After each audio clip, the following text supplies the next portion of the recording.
Welcome to my channel. This is test number 12 and we have discussed already 1 to 40 question. This is question number 41. आइए ये test में environment से related है. Question 41 चलते हैं. With the reference to critical ecosystem partnership fund CEPF critical ecosystem partnership fund, इसके बारे में बात करनी है. Consider the following statement. This fund is a joint program of the conservation international European union global environment facilities government of India. गलत है. United national environment programme, ये भी गलत है. देखो इसके अंदर जो ये प्रोग्राम है ये गवर्नमेंट, ये एक तो है वर्ल्ड बैंक के साथ में गवर्नमेंट ऑफ जापान, इसमें रोल है, इंडिया का कोई रोल नहीं है. और ग्लोबल इन्वायरमेंट फैसिलिटीज़ है, ये सारे मिलकर फंड को बनाते हैं, ना कि गवर्नमेंट ऑफ इंडिया इसके पार्ट है. ठीक है, वर्ल्ड बैंक इसका पार्ट है. तो फर्स्ट हमारा गलत हो गया. सेकंड पे आते हैं. It is aim to protect world's biodiversity hotspot in developing and transition economy by empowering civil society in individual. ये सही है, तो सेकंड आंसर होगा इसका. ठीक है, 42 पे चलते हैं. Which of the following state recently declare Buddha peacock और Buddha Mayuri as a state butterfly. कौन सा स्टेट ऐसा है जिसने बुद्धा पिकॉक को क्या बनाया, इसको स्टेट बटरफ्लाई बनाया. आंसर उसका केरला. 52 का आंसर कितना हो गया, केरला हो गया. चलिए 43 पे चलते हैं. Consider the following organization launch the global world life program. ये तो आपको याद होना चाहिए. ग्लोबल GWP, ये प्रोग्राम किसने लॉन्च करा है? ये प्रोग्राम हमारा लॉन्च करा है वर्ल्ड बैंक ने. किसने लॉन्च करा है? वर्ल्ड बैंक ने. आगे बढ़ते हैं. Question number 44.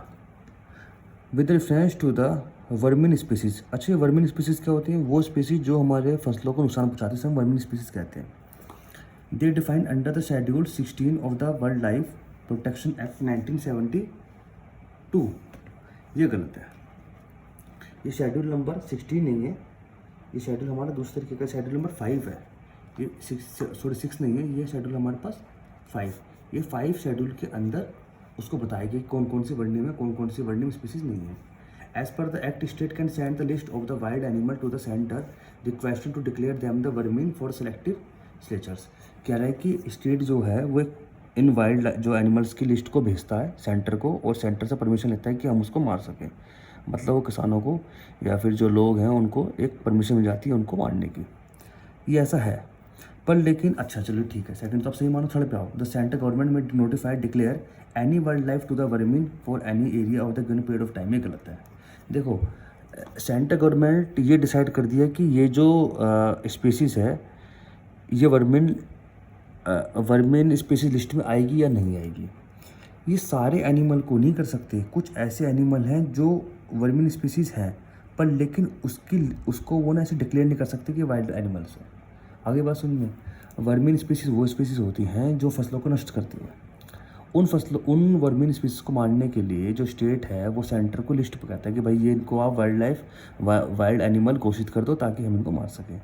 पर लेकिन अगर वो जो वर्मिन स्पीसीज हैं वो नुकसान ही पहुंचाती हैं तो उन सबको वो सेंटर गवर्नमेंट सबको वाइल्ड एनिमल के अंडर नहीं कर सकती. ये लिखा ना any wild animal to declare vermin, ये सबको नहीं कर सकते. कुछ ऐसी स्पीसीज भी हैं या कुछ ऐसे शेड्यूल भी हैं जो मतलब वर्मिन होने के बाद भी उनको हम डिक्लेयर नहीं कर सकते. जैसे शेड्यूल नंबर 1 है, सेकंड है. 1 और सेकंड में जो भी स्पीसीज आती हैं वो एक तरह से वर्मिन स्पीसीज होती हैं, पर लेकिन उसको सेंट्रल गवर्नमेंट डिक्लेयर नहीं करती. ठीक है, ये एनी ना होके कुछ एनिमल के लिए लागू है. तो फर्स्ट हमारा गलत, थर्ड हमारा गलत, ओनली सेकंड आंसर होगा इसका. ठीक है, चलिए क्वेश्चन नंबर चलते हैं 45 पे. With reference to the International Union for Conservation of the Nature IUCN के बारे में पता चलती है. It is compose the both government and civil society organisation. ठीक है, ये सही है हमारे पास. It is observe and consultative status of the UN. ये भी सही है.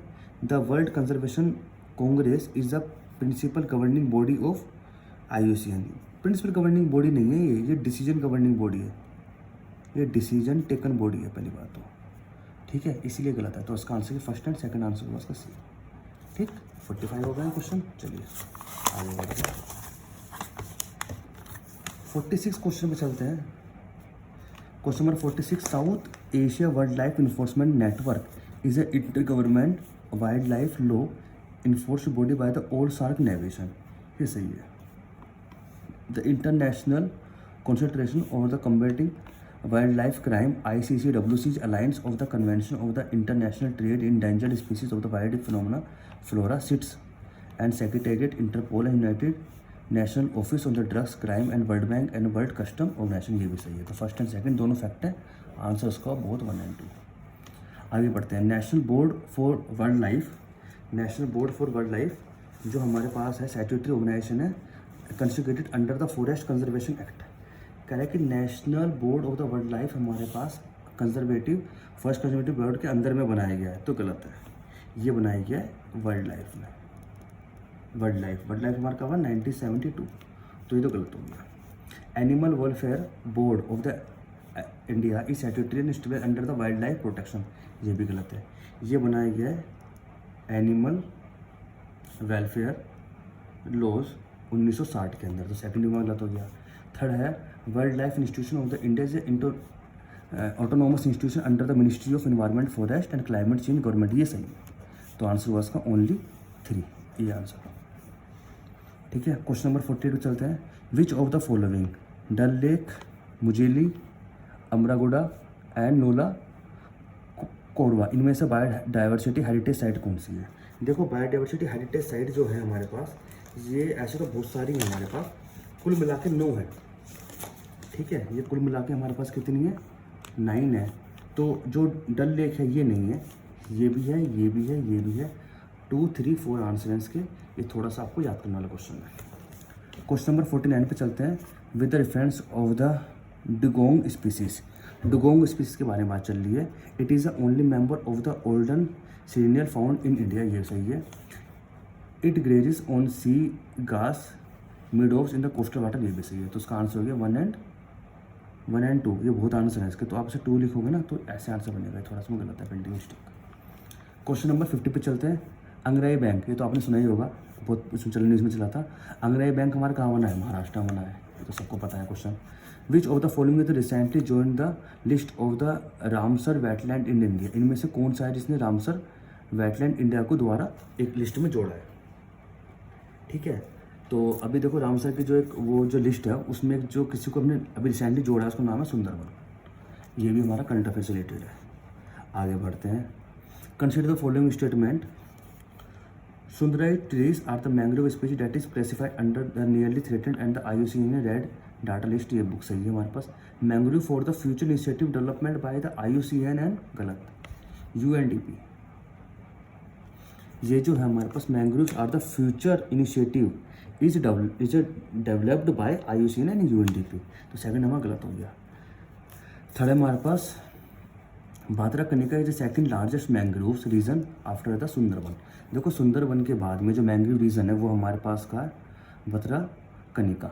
ठीक है, यहाँ पर क्रोकोडाइल्स पाए जाते हैं सबसे ज़्यादा, तो सेकंड है हमारे पास, ये भी सही फैक्ट है ये भी। तो सेकंड एंड थर्ड आंसर होगा इसका, आंसर होगा सी। क्वेश्चन नंबर 53 पे चलते हैं। अच्छा क्वेश्चन है। The national compensation afforestation fund force under the public account of India, ये सही है। As per the Indian state of forest report 2017, India forest cover has registered marginal decrease about the 1%, गलत है, डिक्रीज नहीं है, ये कह रहा है कि 1%। अभी जो हमें रिपोर्ट आई उसमें क्या है कि 1% हमारे इंडिया फॉरेस्ट कवर हो चुका है, मार्जिनल है ना, 1% है। 2015 से लेकर 17 के बीच में 1% कवर हुआ है, तो सेकंड हमारा गलत हुआ आंसर। थर्ड पढ़ते हैं the champion of the earth award, ये तो पता ही है आपको, the champion of the earth award is the highest environment award of the UN, ये भी सही है। तो 1 एंड 3 आंसर होगा इसका, सही है जी। क्वेश्चन में चलते हैं 54 पे। Which of the following is the Shola forest consider the following state. देखो they are the patches of the stunted temperate montane forest, temperate नहीं है ये है ट्रॉपिकल, और ये पाए जाते हैं कहाँ पर? वेस्टर्न घाट के अंदर। तो फर्स्ट तो हमारा हो गया गलत। सेकंड है they spread over the state of the Karnataka, Tamil Nadu and Kerala, ये भी सही है। There high concentration of the lichen and mosses and फाइनल एंड ऑर्चिड, ये भी सही है। तो सेकंड एंड थर्ड आंसर होगा। तो ये कहाँ पाए जाते हैं? ये गर्मियों के पार्ट में पाए जाते हैं जहाँ पे टेम्परेचर ज़्यादा होता है, जैसे called tropical. They are shrubs found in the western Ghat of the western Ghat. They कह रहे हैं कि एक ऐसी चीज़ है जो ये सब है, कह रहे हैं कि वेस्टर्न घाट पाया जाता है, पहली बात 12 साल में एक बार आता है वो। और जो तमिलनाडु के जो वहाँ पर ट्राइब्स हैं वो अपनी एज कैलकुलेट करने के लिए यूज़ करते हैं, तो वो क्या है? वो है नीला कुरिंजी। ये तो आपने बहुत सुना भी होगा, हम पहले सुना करते थे कि 12 साल में ये ऐसा फूल है जो बनता है, उगता है। ठीक है जी, 55 हो गया आंसर हमारे पास। देखो तो कुछ इसके अंदर फैक्ट्स भी और कुछ हमारे पास नॉलेजेबल है। नॉलेज कम है, फैक्ट्स ज़्यादा है। 59 पे चलता है, 56 पे चलता है। India is a member of the state of international bamboo and rattan organisation INBAR. जो इंडिया है हमारे पास, इनबर का पार्ट है। इनबर हमारे पास के इंटरनेशनल बॉम्बे रत्न ऑर्गेनाइजेशन। ठीक है, तो ये हमारे पास आंसर हो गया सही। Second among of the tiger reserve of the India, orang tiger reserve in the highest tiger density. बहुत बढ़िया, ये क्वेश्चन बहुत इंपॉर्टेंट है, सेकंड याद कर लो। तो उसका answer first and second. Auranga tiger reserve में सबसे ज़्यादा टाइगर डेंसिटी है। आगे बढ़ते हैं। Conservation, question 57, conservation reservation were the first introduce in wild life protection amendment act 2002 and Kerala is the highest number of the community reserve among the state. देखो पहला तो सही है कि 2002 के अंदर हमारे पास कंजर्वेशन रिजर्व बना था। Kerala state has the highest number of the community reserve. Kerala नहीं है, मेघालय है, मेघालय। तो फर्स्ट हमारा सेफ, सेकंड गलत हुआ, ओनली वन आंसर इसका। क्वेश्चन नंबर 58 कह रहा है कि cold desert biosphere is highest largest biosphere river. देखो कभी जो कोल्ड है वो कोल्ड थोड़ी ना है, जो कोल्ड वाला सबसे बड़ा है कच्छ है। कच्छ बायो रिजर्व है सबसे बड़ा, सबसे लार्जेस्ट बायो रिजर्व है इंडिया का। तो फर्स्ट तो गलत हो गया। सेकंड हमारे पास Tirupati is in the Seshachalam biosphere reserve. ये आपको याद करना पड़ेगा। सही आंसर इसका Banni grassland as found in the Kachchh biosphere reserve. देखो लिखा कच्चा बायोस्फीयर रिजर्व सबसे बड़ा रिजर्व है। तो first second and third answer सही हुआ। आंसर उसका B. What is object of the conservation of biodiversities. Conservation of the biodiversities ये सही है। सस्टेनेबल डेवलपमेंट ये भी सही है। फेयर इक्विटेबल है, benefit of the rising of the use of the antic resource ये भी सही है। ये तो सिंपल सा क्वेश्चन है, कॉमन सेंस वाला question. First and third answer है। Which of the following correct is regarding the Asian lion species. Asian lion species के बारे में बात करते हैं। एशियन लोएन स्पीसीज हमारे पास गिर नेशनल पार्क में पाई जाती है, वो है गुजरात के अंदर, याद कर लो। पहला they are larger than Asian alien है, गलत है। अफ्रीकन लोयन सबसे बड़े होते हैं, इसे थोड़े छोटे होते हैं। ये कौन, ये एशियाटिक लायन। तो फर्स्ट तो गलत हो गया। Second it is the list appendix of the one of cities, ये सही है। It is a threaten list में आते हैं, रेड लिस्ट ये भी सही है। ये तो पता ही आपको कि ये थ्रेटन लिस्ट में आते हैं। सेकंड एंड थर्ड आंसर इसका। क्योटो प्रोटोकॉल के अंदर चलो यहाँ पर 60 हमारे पास हो गए। Thank you for the watching. आप इतने याद करो, मैं भी इस क्वेश्चन कल दोबारा लेता हूँ।